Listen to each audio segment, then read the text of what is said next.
नमस्कार दोस्तों, मैं आशीष मिश्रा आपके अपने YouTube channel tuition tutorial by engineer Ashish Mishra में स्वागत करता हूं। मेरे दोस्तों, आज मैं एक नए टॉपिक के साथ आया हूं। बच्चों की बहुत दिन से डिमांड थी कि सर न्यू एजुकेशन पॉलिसी क्या होती है, हमें बताइए।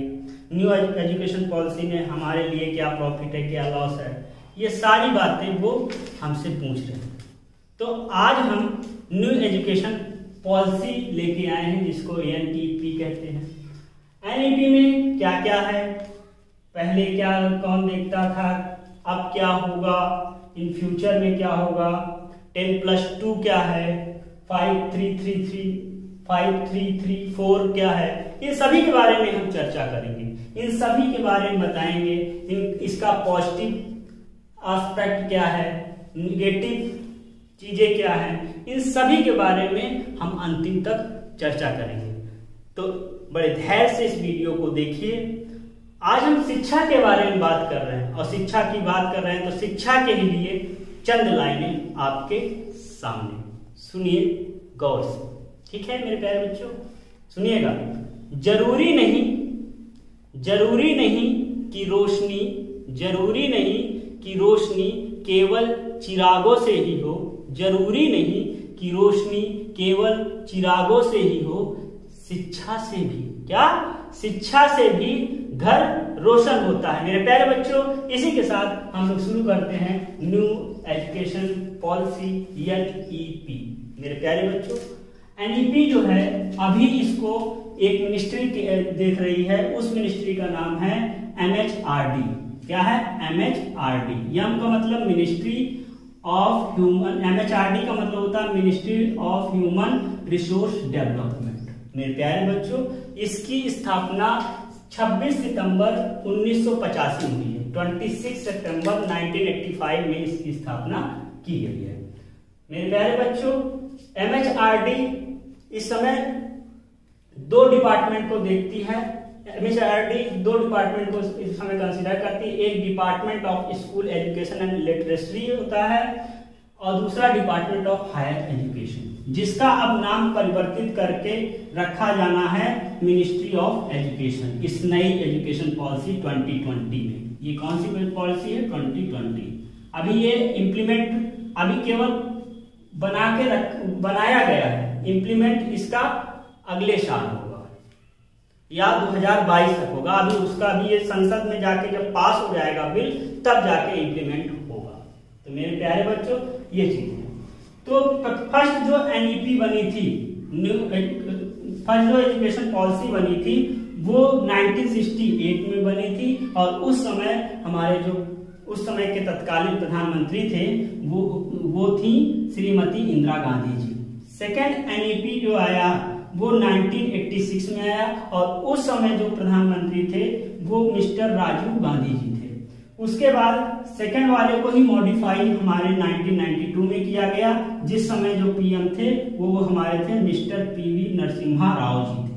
ठीक है, तो मेरे प्यारे बच्चों, अभी जो सिस्टम है वो 10+2 को है, जिसको हम चेंज करके 5334 पे लाने वाले हैं। क्या होता है, आइए आगे देखते हैं। तो बच्चों, हम लोग आज 10+2 क्या होता है ये जानने वाले हैं, और 5334 क्या होता है, यही बात कर रहे हैं।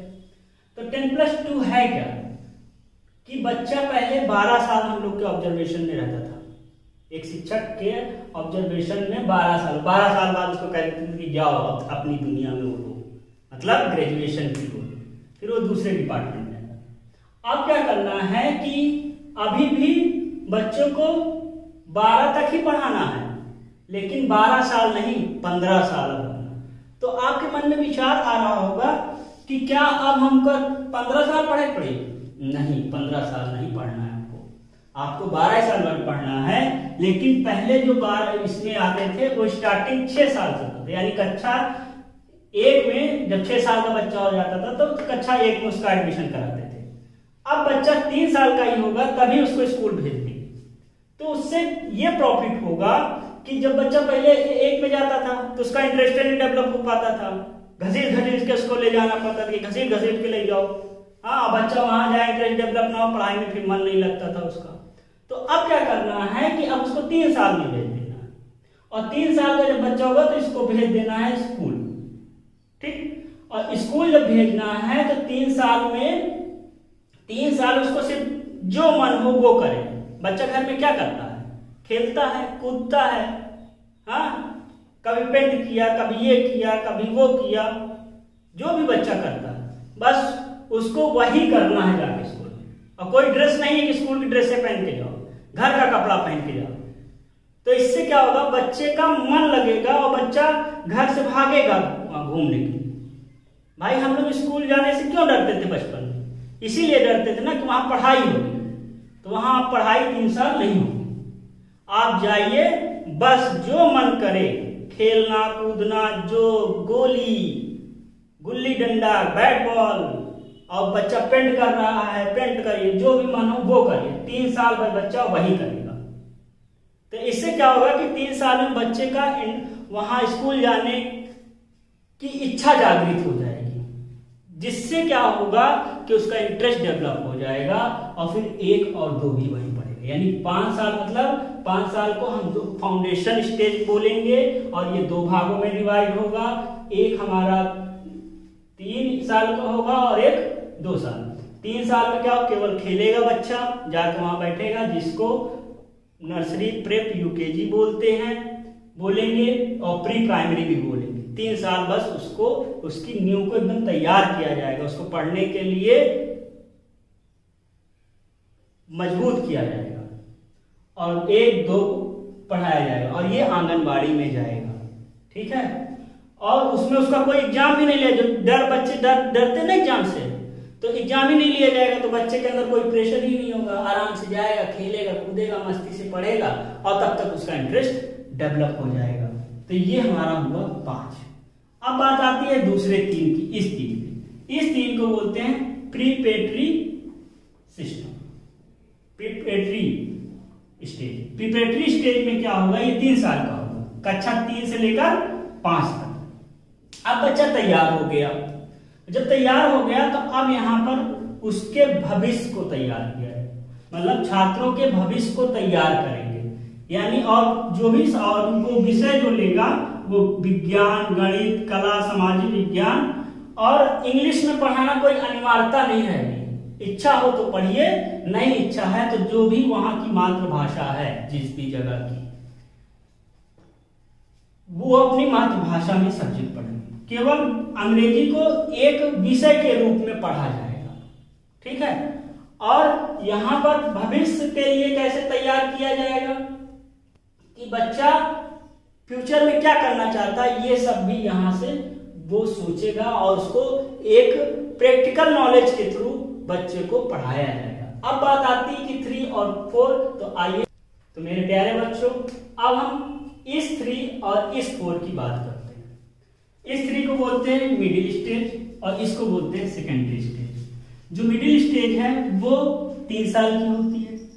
इसमें क्या होगा, क्लास 6 to 8 तक पढ़ेंगे, यानी 6 पढ़ेंगे बच्चा, 7 पढ़ेगा और 8 पढ़ेगा।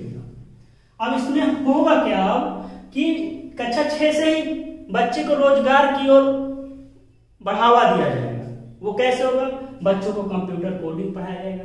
जैसे कि अभी आप देख रहे हैं कि चाइना में जो है टेक्नोलॉजी बढ़िया चल रही है और वो व्यापार में एकदम पूरी तरह से व्यापार में लगा हुआ है और उसकी अर्थव्यवस्था भी सही जा रही है। तो उसी के आधार पर यहाँ पर भी, क्योंकि वहां कक्षा 6 में ही कोडिंग बच्चों को सिखा दी जाती है, तो यहाँ पर भी कक्षा 6 से ही बच्चा कंप्यूटर कोडिंग सीखने लगेगा। और सब्जेक्ट और क्या होगा, वो बच्चा का जो भी इंटरेस्ट है, जैसे बढ़ईगिरी का किसी को इंटरेस्ट है तो वो बढ़ईगिरी अपना काम करे, किसी को समोसा बनाने का इंटरेस्ट है तो वो अपना समोसा बनाए, किसी को इंजीनियर बनने का है, गाड़ी वाड़ी मैकेनिक का काम सीखना चाहता है तो वो सीख सकता है। और उसको उसी समय वैकेशनल टाइप का एजुकेशन दिया जाएगा, टेक्नोलॉजी से आधारित एजुकेशन इस समय दिया जाएगा। और साल में एक बार वो उस जगह पे जाकर उसकी ट्रेनिंग भी ले सकता है, ठीक है। और सब्जेक्ट क्या होंगे, उनके सब्जेक्ट होंगे, मैथ होगा, साइंस होगा, आर्ट होगा, एसएसटी होगा, और साथ ही साथ एक कोई इंडियन लैंग्वेज वो लेकर अपने सब्जेक्ट को मतलब पढ़ाई करेगा, इन विषयों पर वो बीच में पढ़ाई करेगा। अब होता है कि सेकेंडरी स्टेज का, तो जो अगला 4 साल होगा वो सेकेंडरी स्टेज होगा, वो कक्षा 9 से 12, 9, 10, 11, 12। अब इसमें क्या है कि स्ट्रीम की कोई दिक्कत नहीं कि वो साइंस बैकग्राउंड से है, कि वो कॉमर्स बैकग्राउंड से है, कि वो आर्ट बैकग्राउंड से है। इन सब का झंझट है खत्म। बच्चा जो मन चाहे वो मैथ के साथ बायोलॉजी भी ले सकता है, वो मैथ के साथ अकाउंट्स भी ले सकता है, इस तरह के वो अपने सब्जेक्ट ले सकता है। लेकिन ये जब अभी इसके बारे में कोई निर्धारित नहीं हो कि कौन कौन से सब्जेक्ट ले सकता है, उसका पूल अलग से तैयार होके जब आएगा तब उसकी जानकारी होगा। तो उस पूल के अंदर जो भी सब्जेक्ट आते हैं उसके आधार पर बच्चा उस विषयों को चयन करके पढ़ाई कर सकता है। मगर इसमें ये नहीं कि अब साइंस बैकग्राउंड का है या आर्ट बैकग्राउंड का है या कॉमर्स बैकग्राउंड का है तो साइंस का है तो साइंस वाला लेगा, मैथ फिजिक्स केमिस्ट्री, इस तरह का कुछ भी नहीं होगा। वो अपने आधार पर फिजिक्स वाला बच्चा अकाउंट भी पढ़ सकता है, मैथ वाला बच्चा बायोलॉजी भी ले सकता है, अगर उसका मन है तो अकाउंट भी ले ले, जो भी उसकी इच्छा हो वो ले सकता है। तो स्ट्रीम की झंझट इसमें समाप्त हो गई। अब जो पढ़ाई होगी वो रटन विद्या पे नहीं होगी कि रट लो, ऐसा नहीं होगा। अब क्रिटिकल थिंकिंग पर होगा, यानी सोच समझकर उसका क्या आगे इम्प्लीमेंट है, क्या भविष्य में उसकी उपयोगिता है, ये सारी चीजें उनको बताई जाएगी, उसके आधार पर पढ़ाई की जाएगी। एक्स्ट्रा करिकुलर एक्टिविटीज भी उनको कराया जाएगा, उसके आधार पर उनको पढ़ाई कराई जाएगी। और जो रिपोर्ट कार्ड तैयार होगा वो 360 के आधार पर होगा, 360 डिग्री के आधार पर होगा, यानी उसकी सारी एक्टिविटी केवल जो लिख दिया उसके आधार पर नहीं, उसका साथियों के साथ कैसा बिहेवियर है, इन सब के आधार पर होगा। और साथी भी करेगा, टीचर भी उसका रिपोर्ट कार्ड तैयार करेगा, और उसका जो लिखित परीक्षा है उसके आधार, सबको मिलाकर एक रिपोर्ट कार्ड उनका तैयार होगा। और ध्यान दीजिएगा यहां पर जो ये हमारा है ये सेमेस्टर बेस अब हो जाएगा। सेमेस्टर बेस का मतलब हो जाएगा कि 6-6 महीने में अब परीक्षाएं होंगी। जैसे कि अभी एक बोर्ड परीक्षा हो जाती थी ना, उसी में तो बच्चा इससे फायदा क्या होगा कि बच्चा लगातार पढ़ाई करता रहेगा। नहीं तो बोर्ड की परीक्षा तो क्या होता, तो बच्चा वही फरवरी से पढ़ना शुरू किया, एक रात पहले पढ़ लिया, या जनवरी से पढ़ना शुरू किया, तो ऐसा नहीं होगा। अब 6-6 महीने में सेमेस्टर जैसे एग्जाम होता है वैसे ही होगा। अब बोर्ड होगा, लोगों प्रश्न बोर्ड खत्म हो जाएगा, तो नहीं, बोर्ड खत्म नहीं होगा, बोर्ड होगा 6 महीने का अलग अपना होगा और 6 महीने का अलग होगा सेमेस्टर साइड, फिर दोनों का मार्क्स जोड़कर उनका रिजल्ट दिया जाएगा। और इसके साथ यहाँ पर जो विषय होंगे उस विषय में एक फॉरेन लैंग्वेज लेना उनको जरूरी है, एक्सेप्ट चाइना, चाइना को छोड़कर वो एक अपने विषयों में फॉरेन लैंग्वेज को लेंगे। मेरे प्यारे बच्चों, इसके बाद हम लोग चलते हैं कि अब ग्रेजुएशन में क्या होगा, तो आइए ग्रेजुएशन के बारे में। तो मेरे प्यारे बच्चों, ग्रेजुएशन में क्या होता है ये बात हम करेंगे। तो ग्रेजुएशन अब 4 साल का होता है, और ध्यान दीजिएगा ग्रेजुएशन में एडमिशन के लिए 12th के मार्क्स से एडमिशन नहीं होगा, उसके लिए एक अलग से टेस्ट होगा जिसका नाम है CAT, कॉमन एप्टीट्यूड टेस्ट। उसके आधार पर आपको ग्रेजुएशन में एडमिशन मिलेंगे। और जैसा कि अभी तक हमने बताया कि वहां पर विषयों का कोई वो समावेश, मतलब कोई साइंस, मतलब कि कोई जैसे कि साइंस बैकग्राउंड का है और कॉमर्स का, आर्ट का है, तो अब ऐसा यहाँ पर भी कुछ नहीं कि BA कर रहा है, BSc कर रहा है, केमिस्ट्री कर रहा है, BSc कर रहा है, BCom कर रहा है, ऐसा कुछ नहीं। आप कोई भी विषय लेके आप ग्रेजुएशन कर सकते हैं, बस उस पूल के अंदर आना चाहिए। तो ये अब 4 साल का हो गया, अभी तक 3 साल का था। तो पहला साल, दूसरा साल और तीसरा साल और चौथा साल, तो इसमें क्या है कि पहले क्या होता था कि आप अगर ग्रेजुएशन कर रहे हो और 2 साल बाद कोई दिक्कत हुई और आपने ग्रेजुएशन को छोड़ दिया तो आपका पूरा बेकार हो जाता था। अब ऐसा नहीं होगा। आप अगर 1 साल कर रहे हैं तो 1 साल का भी आपको लाभ मिलेगा। क्या होगा, आइए उसको देखते हैं। देखिए मेरे प्यारे बच्चों, अगर आप 1 साल ग्रेजुएशन कर रहे हैं तो आपको ग्रेजुएशन की सर्टिफिकेट देके छोड़ दिया जाएगा। मतलब 1 साल बाद आपको कोई दिक्कत हुई, आपने छोड़ा, पैसे की आपको दिक्कत, या कोई आप नौकरी करने चले गए, या कोई भी प्रॉब्लम आपके जीवन में आए तो 1 साल अगर पूरा हो गया तो 1 साल को आपको ग्रेजुएशन का सर्टिफिकेट मिल जाएगा।